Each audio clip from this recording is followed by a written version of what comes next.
Hello everyone, my name is Clay Gilbert. I'm the Director of Evergreen Substance Abuse Services, one of the programs at Rutland Mental Health. I've also been in recovery since May 31st, 1986. Also, I'm a member of Project Vision, which is an organization in Rutland here of people who live in the community who are working on making Rutland a great place to live. Last summer, the Health Committee had a series of presentations about addiction and recovery. Those were professionals who work in the field. We thought it might be helpful to hear from someone in recovery who does not work as a professional. Today I've invited Cindy, who is in recovery, to tell some of her experiences and hope that her story will inspire others. And I'd like to thank you, Cindy, for being willing to come in and share with us about your journey. So I was wondering, Cindy, if you could just maybe start off at the beginning, tell us a little bit about what it was like for you when you grew up. Well, first of all, thank you for inviting me, Clay. When I grew up in a very small town, actually several small towns. We moved around a lot. We were very poor. We were farmers. I had lots of siblings. I kind of was lost in the shuffle. I had great parents, and I was shy, and I was really awkward. And I was the only girl in the beginning for a lot of years. I have 4 older brothers. And when I was about 5, 6 years old, I started putting on a lot of weight, and I became obese. And school was hell for me because I was picked on constantly. If it wasn't for my weight, it's because I smelled like the barn. We didn't have a lot of money, so I didn't have good shoes or good clothes. My mother and father did the best that they could, and I'm not blaming any of it on them. But I was very, very, very treated very, very badly in school. And it was difficult because it made me go inside myself. And I got to the point where I wouldn't even go into stores. I didn't want to go places because of my size. I was very scared.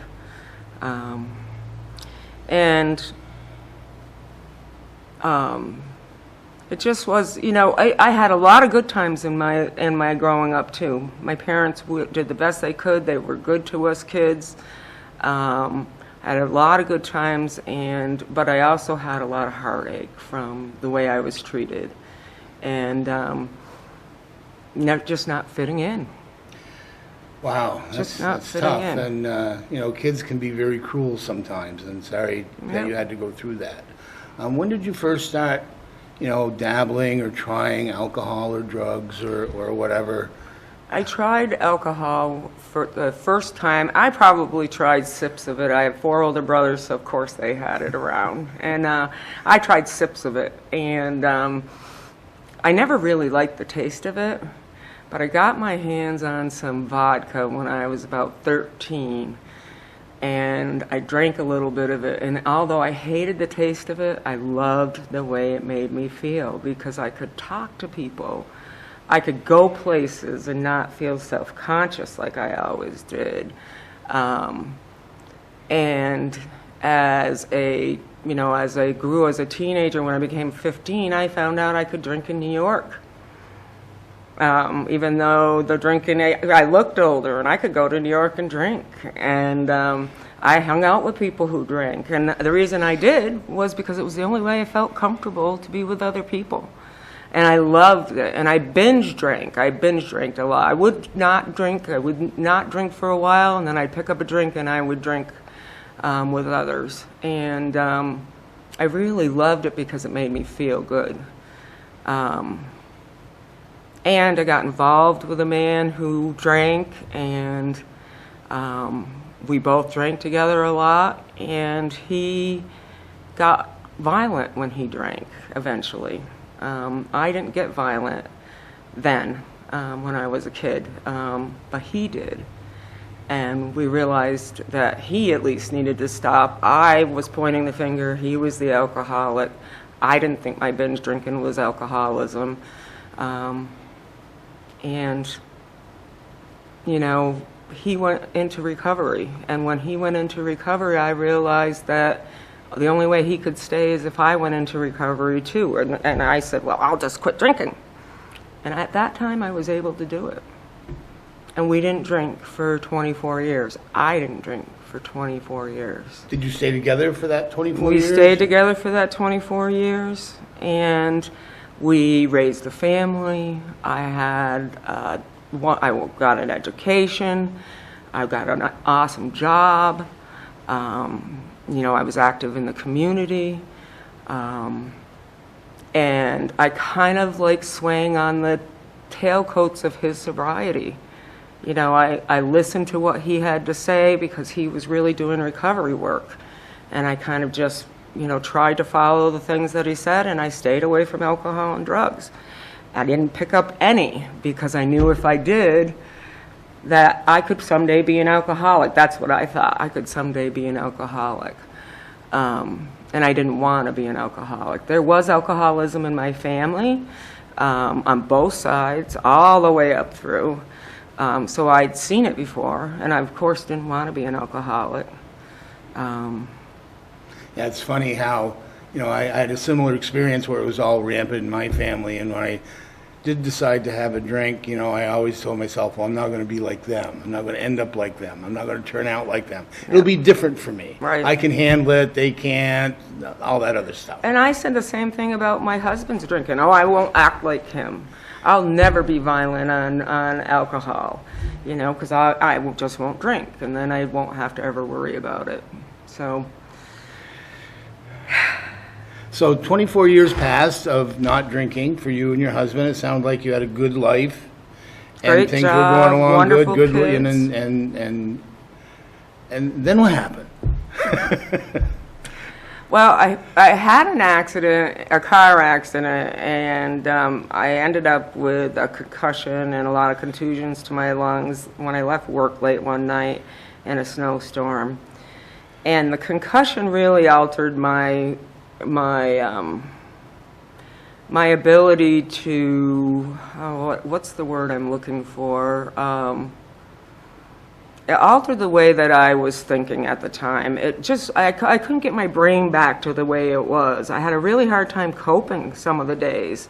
And it was a long struggle to get my brain back. And in the middle of all of that, my marriage was failing. We had both gotten away from kind of what he had been doing for recovery and hanging out with people in recovery.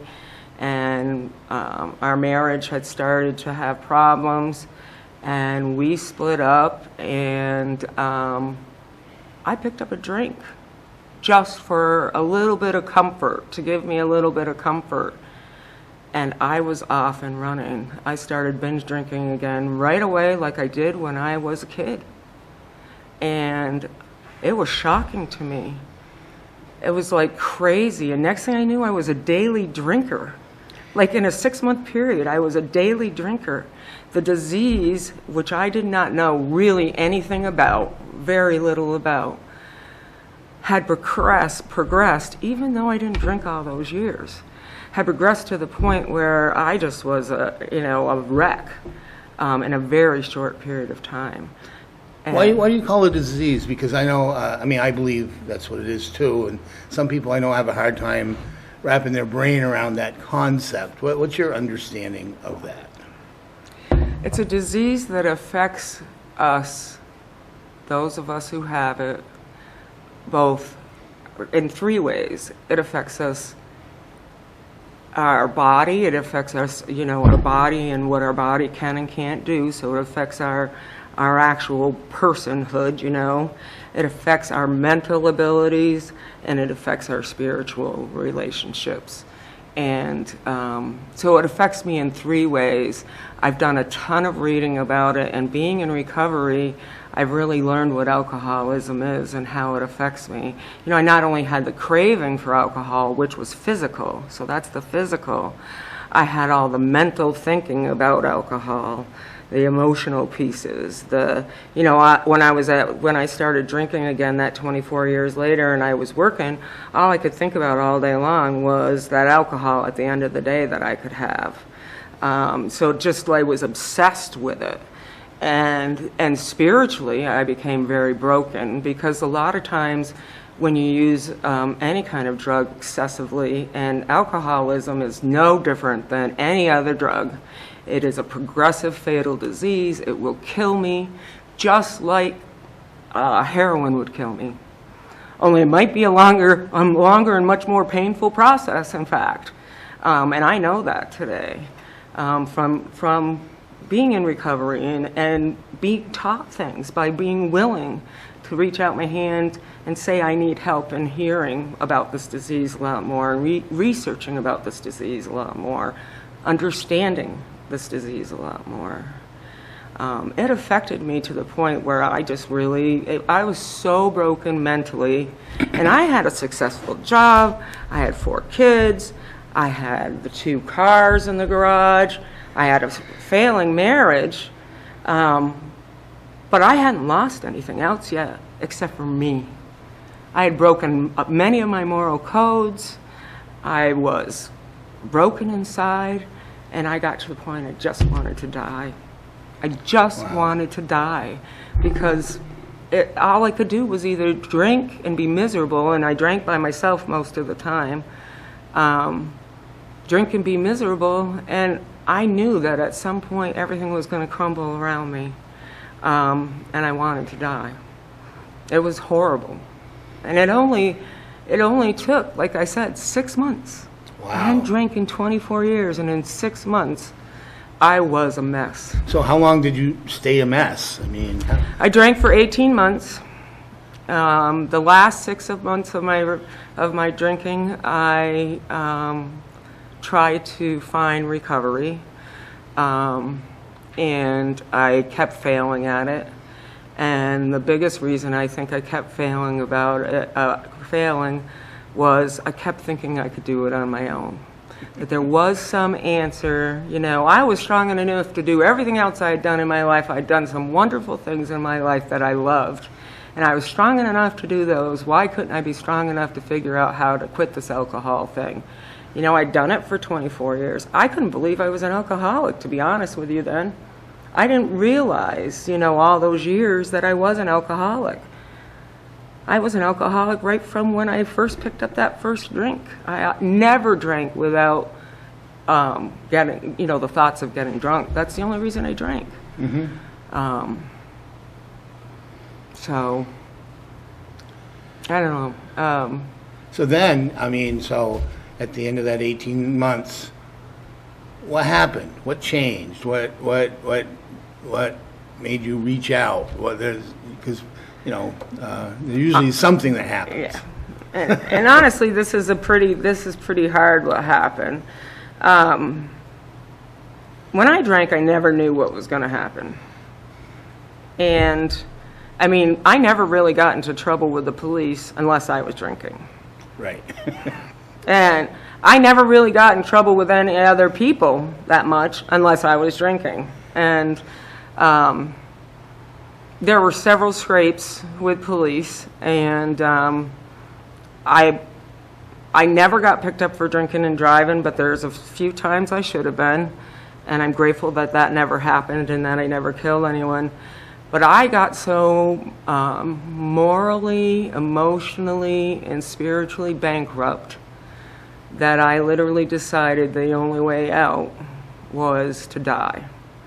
And so I booked a hotel room. This was on Labor Day,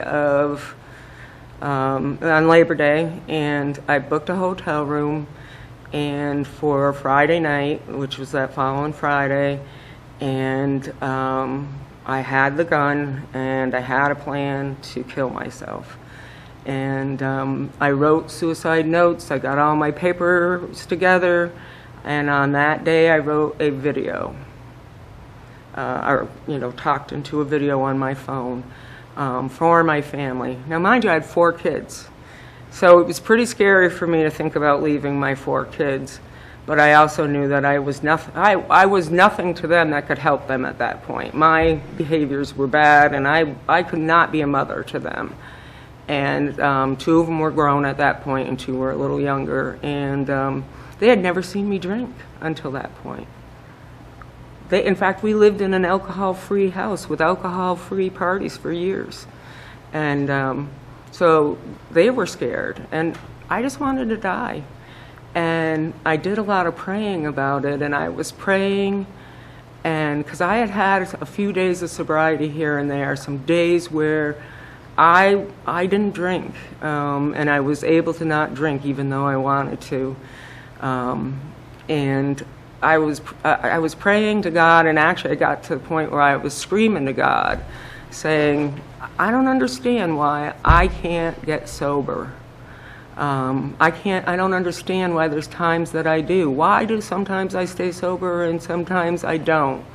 And a very quiet moment came around. I was in my front porch, which is where I usually drank, and it got very quiet, and I heard these words, and today I still don't know where they came from. I can only say maybe my God, and that was, the days you stayed sober were the days you asked for help. And I asked for help. Wow. I asked God for help. And then I started asking other people in recovery for help. And I ask for help in recovery still today. So what was early recovery like for you? Because I know for myself, early recovery was very uncomfortable. Yep. And I didn't really know where to put myself or how to act or what to do. What was it like for you? I had a lot of messes to clean up. Yeah, I call those aftershocks. Yeah, those aftershocks. I had a lot of messes to clean up. I had a lot of work to do to figure me out and to figure the disease out. Mm-hmm. And that first year, it was kind of cloudy for me, and life was really kind of hell, to be honest. It was. Yeah. It was, but I didn't end up having to pick up a drink because I kept asking for help from people in recovery. I kept reaching out my hand and saying, I actually got somebody who would work with me on a regular basis. There's lots of programs out there. I utilized some of them. And I got somebody to work with me on a regular basis, and about recovery, somebody who was in recovery that kind of mentored me through the process. And I spent time with people in recovery and that had good, strong recovery to learn what they did to stay in recovery. And it was hard. The first couple of years were really hard, very difficult. Very difficult, and I spent a lot of time trying to repair relationships, to make amends to people, to get my children, to educate my children to understand, because of course, if, alcoholism is inside of me, I believe it's genetic, and, my children, the ones that are biological, because I have adopted kids as well, they have just as much chance of being an alcoholic as I do. But they were angry, and so it took a lot of work. I had hurt my parents, I had hurt my siblings, I'd hurt my work. There was a lot of work to do to make amends. And there was a lot of work to do to understand the disease. Sure. Now, getting sober or getting into recovery, initially, it's hard, but staying in recovery, I think, is something that is very tricky. A lot of people can get sober or get in recovery for a minute, for a few days, a few weeks, whatever. But staying in recovery is for the long haul. What have you had to do to maintain your recovery and stay in recovery? I had to change a lot of things, and I had to do a lot of work on me. So, for one thing, even though I drank a lot at home, I also like to drink in bars, and I also like to drink with other people. So I needed to not go to bars because it was a trigger for me. I needed to not hang out with people who drank, and I needed to have an alcohol-free home for a while. That was for me in the beginning. And I still prefer an alcohol-free home. And then, I had to do a lot of work on me.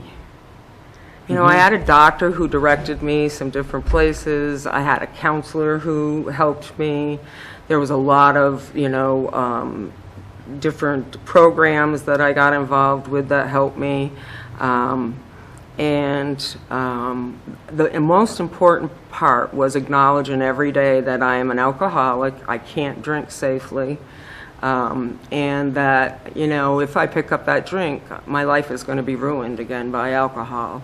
And I didn't want that. And I also had to work on my relationship for me, and this isn't for everyone, but for me with my God, my spiritual life.